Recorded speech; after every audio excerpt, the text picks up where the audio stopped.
রাজধানীর new market থানায় পুলিশের উপর হামলার ঘটনায় সহকারী কমিশনার তারিক লতিফ সহ ৫ পুলিশ সদস্য আহত হয়েছেন। শুক্রবার ভোরে থানা প্রাঙ্গণে এ ঘটনা ঘটে।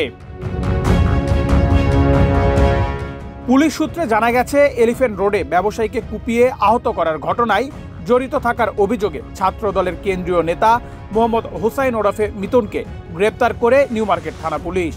তাকে থানায় নিয়ে আসার সময় সমর্থকরা পুলিশের গাড়ি আটকে ছিনিয়ে নেওয়ার চেষ্টা করে।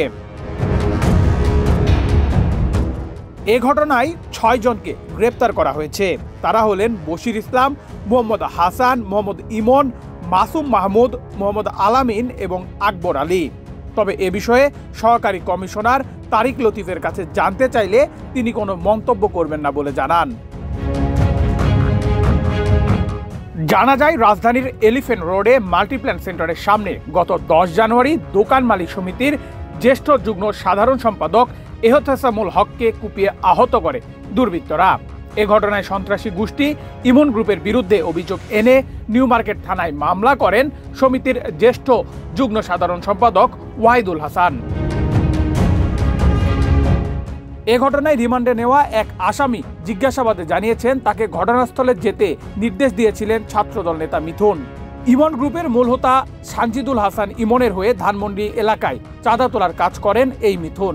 এই মিথুনকে বৃহস্পতিবার ২৩ জানুয়ারি দিবাগত রাতে পূর্বাচল ৩০০ ফিট এলাকা থেকে গ্রেপ্তার করে নিউ মার্কেট থানায় আনা হয়।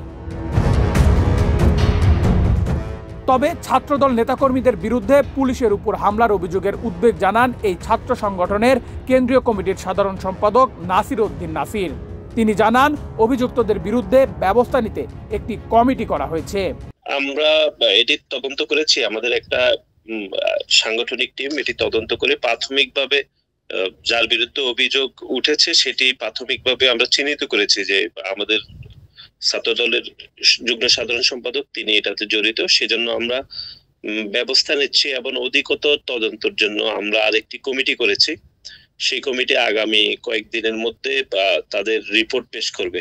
আমরা যেটি মনে করছি সেটি হচ্ছে, বাংলাদেশ জাতীয়তাবাদী ছাত্রদল এই ৫ আগস্ট পরবর্তী সময়ে অত্যন্ত সুশৃঙ্খল ভাবে আসলে পরিচালিত হচ্ছে। তারপরও নেতাকর্মীরা কিছু যেগুলো ভুলভ্রান্তি করছে সেগুলোর বিষয়ে আমরা আসলে ন্যূনতম কাউকে ছাড় দিচ্ছি না, তাদের মধ্যে কঠোর ব্যবস্থা গ্রহণ করছি এবং এটি ভবিষ্যতেও এই কঠোর ব্যবস্থা চলমান থাকবে।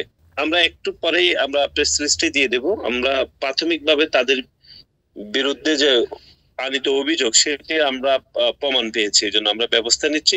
কিছুক্ষণের মধ্যে আমরা প্রেস লিস্টে পেয়ে যাব। এদিকে শুক্রবার বিকেলে নিউ মার্কেট থানায় গিয়ে পুলিশ কর্মকর্তাদের কাছে ঘটনা সম্পর্কে জানতে চাওয়া হলে কেউ মুখ খোলেননি। পুরো বিষয়টি নিয়ে এক ধরনের লুকোচুরি চলছে। আহত কে কোথায় আছেন এ ব্যাপারেও বিস্তারিত কিছু জানা যায়নি। নেহাল আহমেদ প্রান্ত, বাংলাদেশ প্রতিদিন।